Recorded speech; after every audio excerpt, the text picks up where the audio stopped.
Okay, so now that we've formed some molecules and seen how bonds occur, we're going to focus on a particular molecule, which is the water molecule. So water, we said, is important for cells. It makes up a large component of the cells. It's necessary for many chemical reactions within the cells. And there's some other properties that then affect these reactions related to water, and properties that, as we continue on, how different atoms behave and how they behave as molecules. So we said that an oxygen pulls on the electrons more than the hydrogen.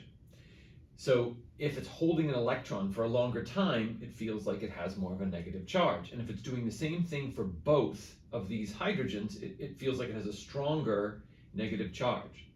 The hydrogens, we said, have only one proton and one electron. So if their one electron is spending time with oxygen, that means they feel like they are just a proton.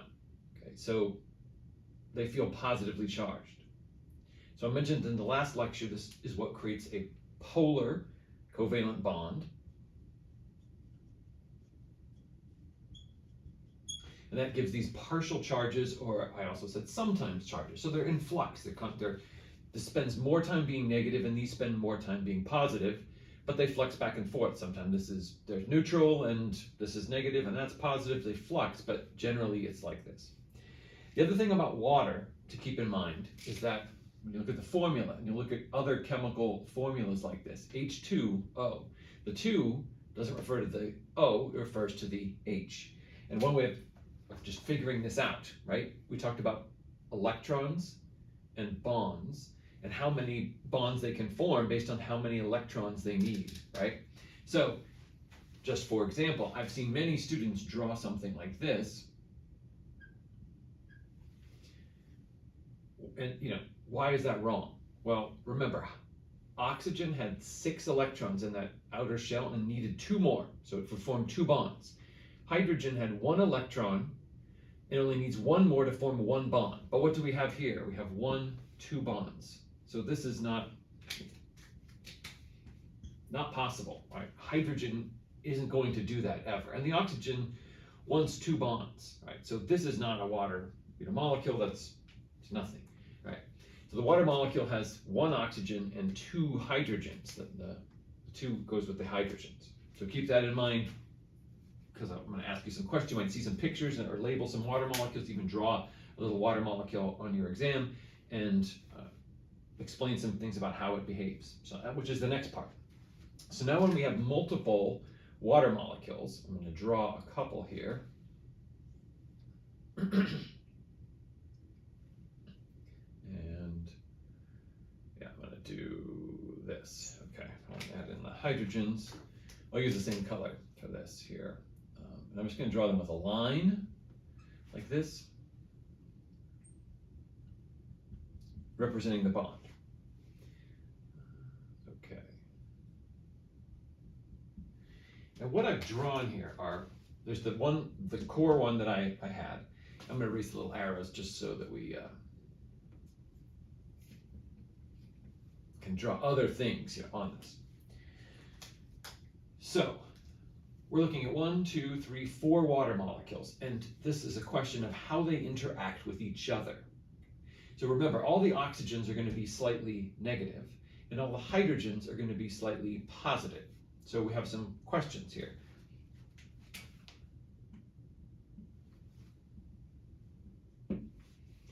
Would these two things interact with each other?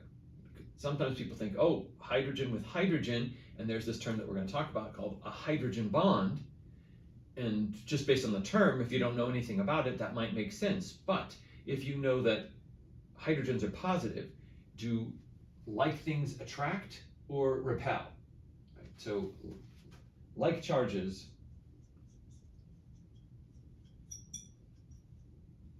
repel one another. Okay, so positive would repel positive. So there would be no interaction between here. Same thing over on this side. Oxygen and oxygen. This would be negative. That would be negative. They would be like charges. They would repel. There's no interaction between them in that particular orientation, like in that kind of shape.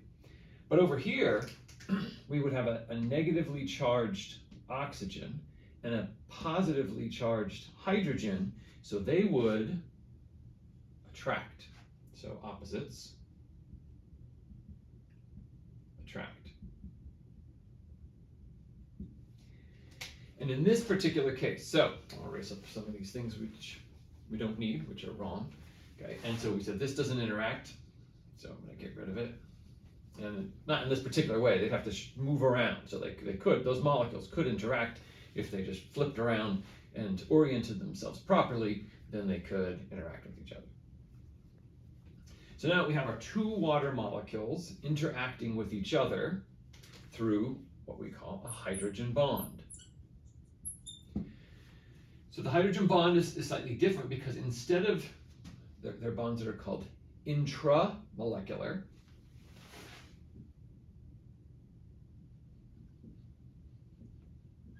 Intra, that means within a molecule. So that's like the hydrogen to the oxygen, right? The polar covalent bond. That's an intramolecular bond. What we have here is these little dotted lines representing the hydrogen bond. That's an intermolecular.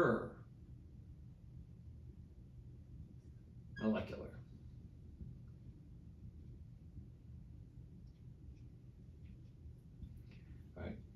Inter is between. So between two or more molecules.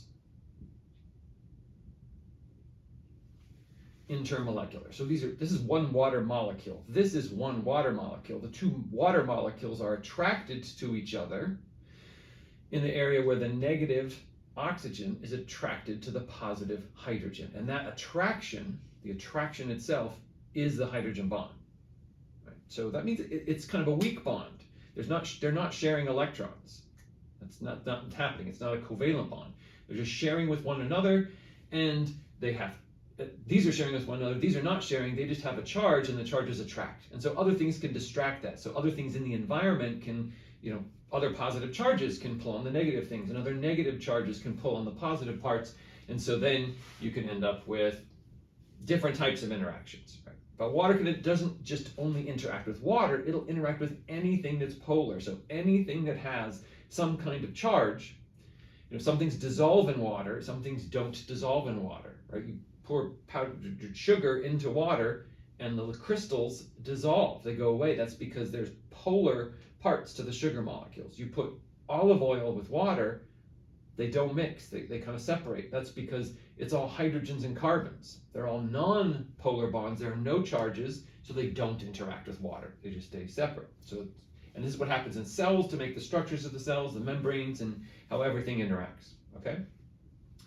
So, the next thing we're going to do with water, so that's kind of the basics of you might be asked something like this on the exam, how do two water molecules interact with a hydrogen bond? So I might have, like, say, the multiples drawn, and you have to choose which one would be the correct interaction, or I might just say, just draw two water molecules, and just say, how do they interact with each other? So it should be pretty easy. It's just one oxygen, two hydrogens, and then it's the hydrogen and oxygen between the two molecules that interact with one another. So we're going to stick with water, but we're going to now do something more.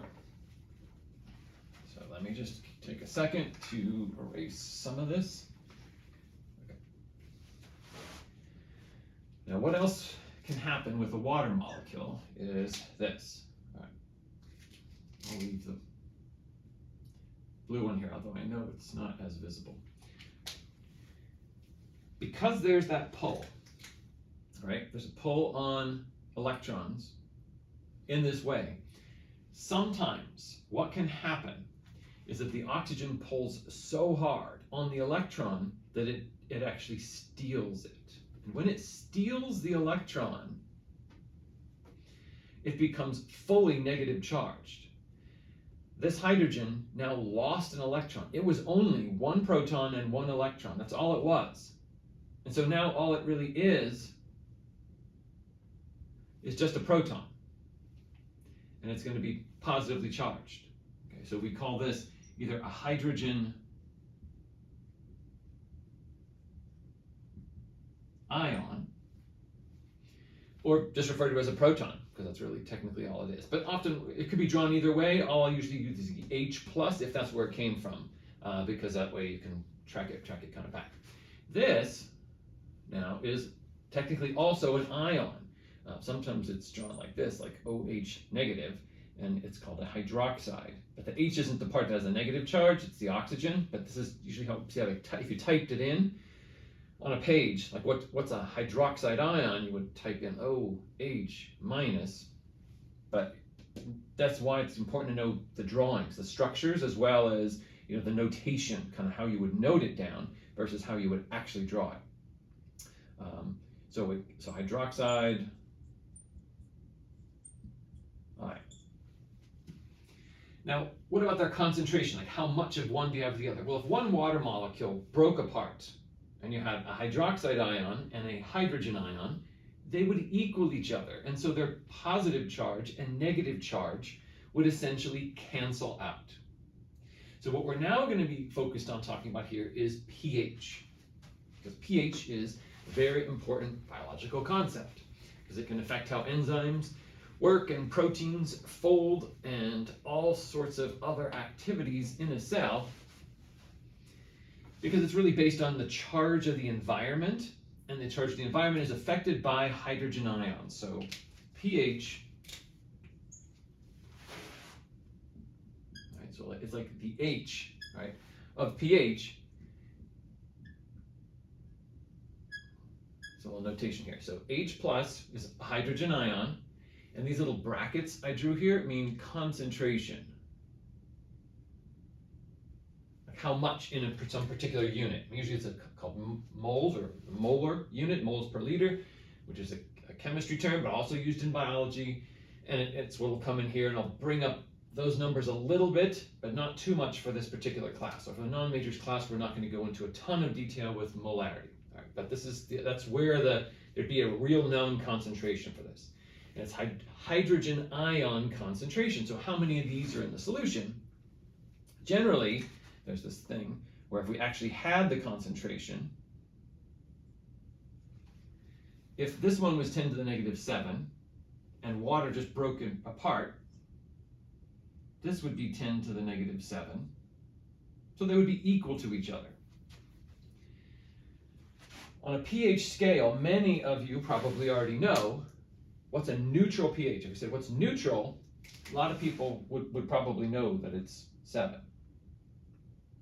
A lot of people would have no clue what that actually means. What does 7 mean?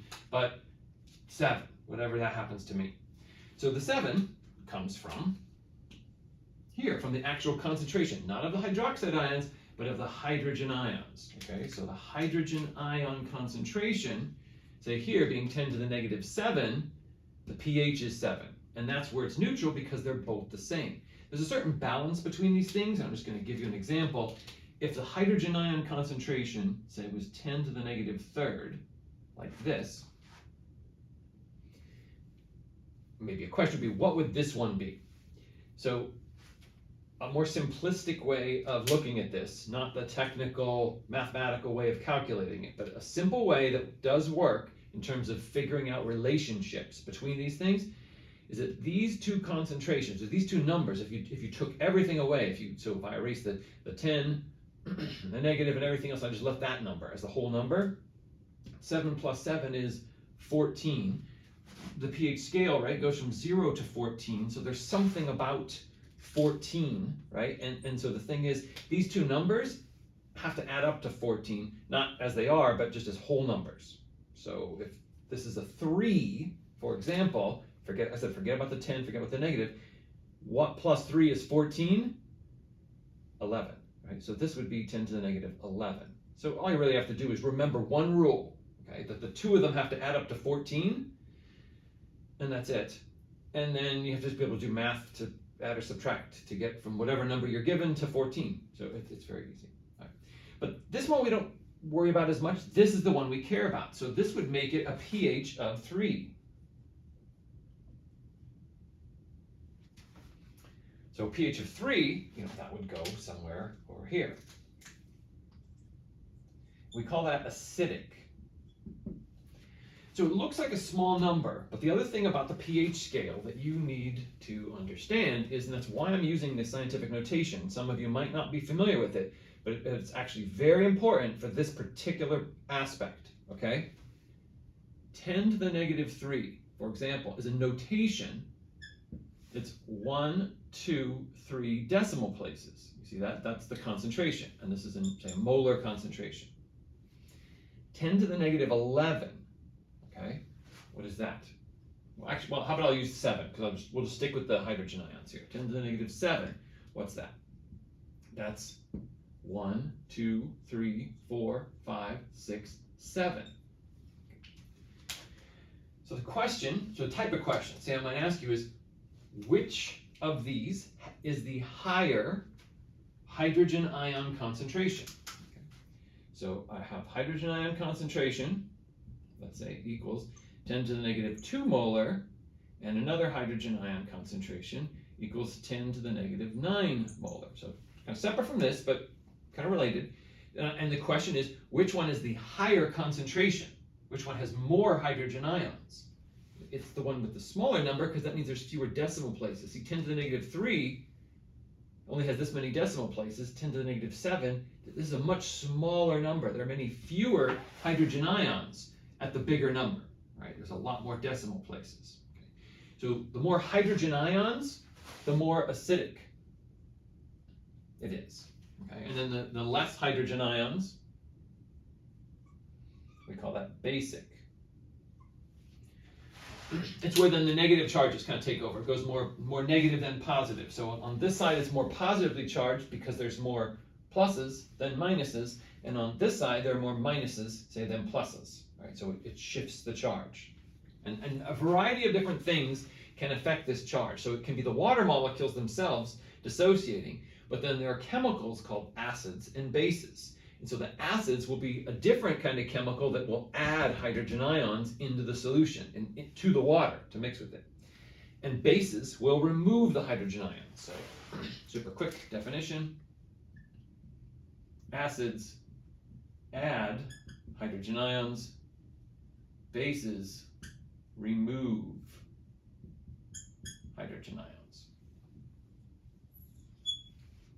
And so they'll change the concentration of the hydrogen ions, and they can do it a couple different ways. Obviously, adding hydrogen ions is just coming from hydrogen ions. Removing them could be done in a different way. So like this hydroxide ion, could be reversible. So it could interact with a hydrogen ion,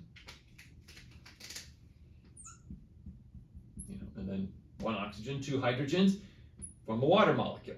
Right? So it can go back that way, and then technically that's acting as a base because it's removing a hydrogen ion from solution. But that's not the only base. There's all sorts of other things that behave as bases, if anything, that removes hydrogen ions as a base. But you have to specifically add the hydrogen ions, or protons, to be an acid. Okay, so a summary of this here is water molecules are 1 oxygen, 2 hydrogens. They can just be whole. If they are, then they have sides to them where there's a partial negative and a partial positive charge. The oxygen side is partially negative. The hydrogen side is partially positive. But sometimes they can break apart. Okay? They can ionize. So they can form ions, and that means this is always positive. It doesn't fluctuate. It's never neutral. It's never negative. This one's always negative. Never positive. Never neutral. It's always negative. So that's an ion. That's the difference. In this particular case, hydrogen ions, in a solution, their concentration is what we call pH. That's what it's a measure of that, of how many there are. We use terms in science called molarity. So this M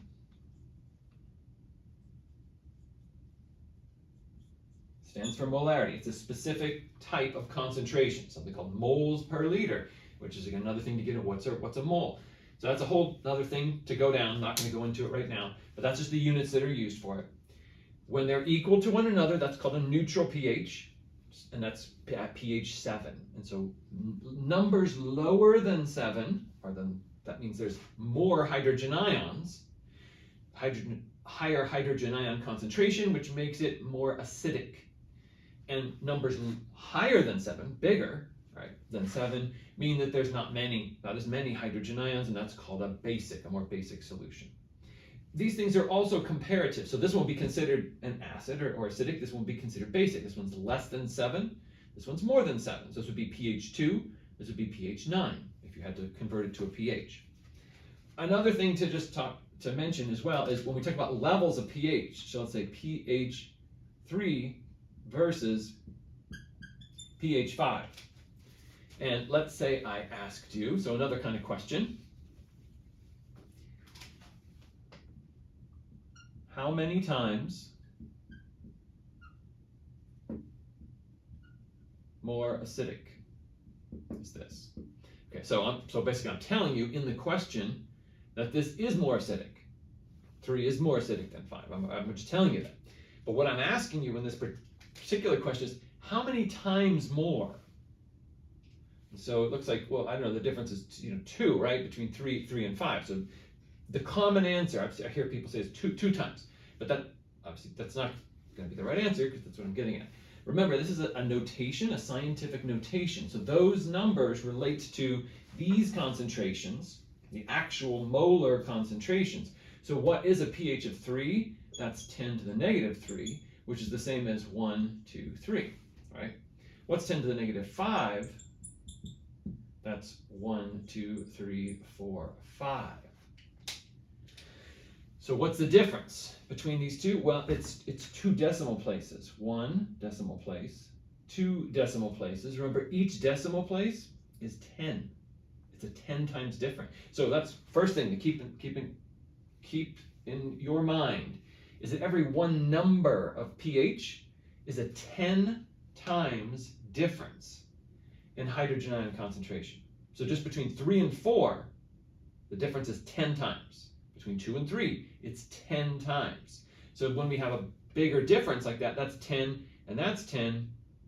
So that's 100 times. So pH 3 has 100 times more hydrogen ions than a pH of 5, or we could say it's 100 times more acidic.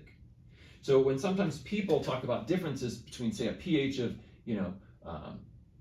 3 and a pH of, say, versus a pH of 3.2, they go, oh, that's not much. It's only like a 0.2 difference. Remember, each one number is 10 times. So that what seems like a little bit is actually very significant. So in your body, if your pH were to change by something what seems small like that, you could go into physiological shock, right, and die. It's very serious. So this is important to understand about pH. It's something not many people understand. And pH comes up with many things, say with ocean acidification. So carbon dioxide in the atmosphere gets pulled into the ocean, just like your carbonated beverages have carbon dioxide bubbles in it, and that changes the pH. It makes them more acidic because it forms something called carbonic acid.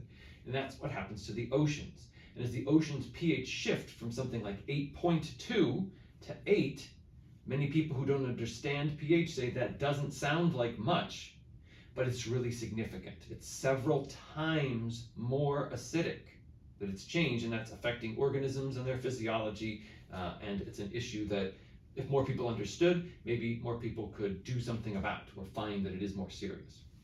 All right, so you just need to know the basics of water, hydrogen bonds, and pH from this.